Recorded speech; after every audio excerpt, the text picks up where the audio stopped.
Bonjour, aujourd'hui nous allons préparer ensemble une recette polonaise, un classique je dirais de la cuisine polonaise, une soupe à l'orge perlée.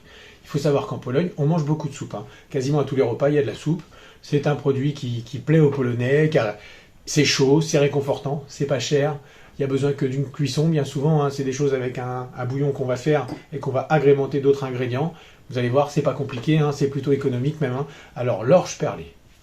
Qu'est-ce que c'est que l'orge perlée? L'orge perlée, l'orge c'est une céréale, ça fait 6000 ans qu'on cultive de l'orge, que l'homme cultive de l'orge.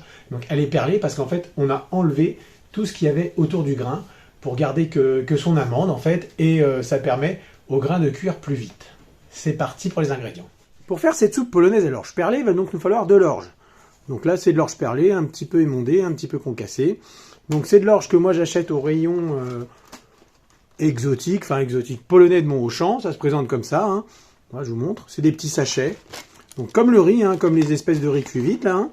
Donc moi je l'ai enlevé du sachet parce que bon pour la soupe c'est quand même mieux. Donc après il va nous falloir 2 carottes, un panais. On peut mettre du céleri, moi je préfère le panais. Un petit bouquet garni, 2 oignons, 3 pommes de terre, c'est pas une obligation, mais bon, un poireau, des cèpes séchés, alors ça non plus c'est pas une obligation, mais bon, c'est quand même meilleur avec des champignons de sous-bois, un bouillon de cube, du beurre et de la viande. Alors, du poulet, là j'ai 2 pignons de poulet, on peut très bien changer ça par un blanc de poulet et une saucisse fumée à cuire, parce que moi j'aime bien le petit goût fumé que ça donne.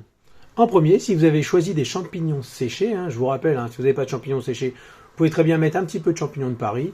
Bon, c'est un petit peu plus doux en goût, mais bon, c'est bon aussi. Mais là, j'ai des cèpes séchés, je vais m'en servir. Donc, on va les réhydrater. Donc, je mets de l'eau bouillante, je couvre d'eau bouillante. Voilà. Et je les laisse tranquillement. Voilà. Comme ça, se réhydrater, disons-nous, entre un quart d'heure et une demi-heure. Dans ma cocotte minute, j'ai mis 2,5 litres d'eau, mon bouquet garni, mes 2 pignons de poulet et ma saucisse à cuire. Je vais laisser cuire ça tranquillement, une trentaine de minutes. Sans oublier d'ajouter mon bouillon de poule. Je vais profiter de ces 30 minutes de cuisson pour préparer mes légumes. Je vais tout couper en tout petits cubes.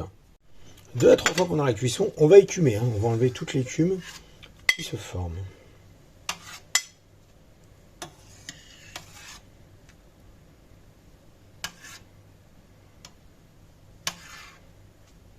Après donc la demi-heure de cuisson, je vais rajouter l'orge que j'ai lavé à l'eau froide, que je fais tremper dans l'eau froide un petit peu pour enlever le son. Voilà. Donc, s'il reste un petit peu d'orge, voilà. Je rajoute les champignons et leur jus. Alors, pas jusqu'au fond le jus, parce que des fois, comme c'est des champignons des bois, il se peut qu'il y ait un petit peu de choses, genre un peu d'herbe, un peu. Donc il faut y aller mollo sur la fin pour enlever le grain. Vous voyez, je sais pas si vous voyez là. Ça on le met pas. Et je rajoute mes légumes que j'ai achetés menu. Donc voilà. Et je vais cuire tout ça une nouvelle trentaine de minutes. Je mélange.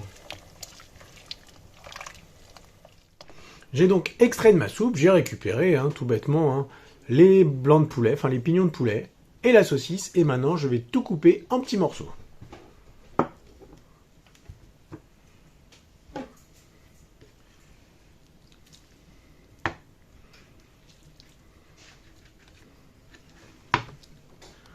Regardez, j'en connais un qui le sent le poulet.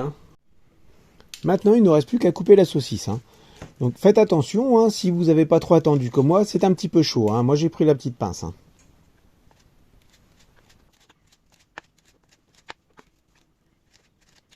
Je rajoute, une fois coupée, ma viande dans la soupe pour la faire revenir un petit peu et que ce qu'il y a à l'intérieur de la saucisse, le jus de la saucisse, se mélange avec les légumes. Alors voilà la consistance.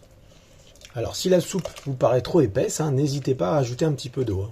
Si elle vous paraît trop fluide, et bien dans ces cas-là, vous faites bouillir un petit peu, ça va évaporer, et puis voilà. En toute fin de cuisson, je vais rajouter mon petit morceau de beurre frais.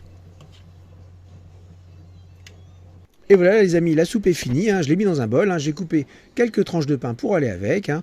Nous, on va manger ça le soir, hein, avec une petite salade, un petit morceau de fromage, parce que c'est vraiment copieux, il y a tout ce qu'il faut, hein, il y a les légumes, hein, il y a l'orge, il y a la céréale, il y a la viande, hein, la saucisse et le poulet, hein, donc on va se régaler avec ça. Il ne me reste plus qu'à vous souhaiter une bonne journée. Si cette vidéo vous a plu, si vous en voulez d'autres, n'hésitez pas à vous abonner. Au revoir.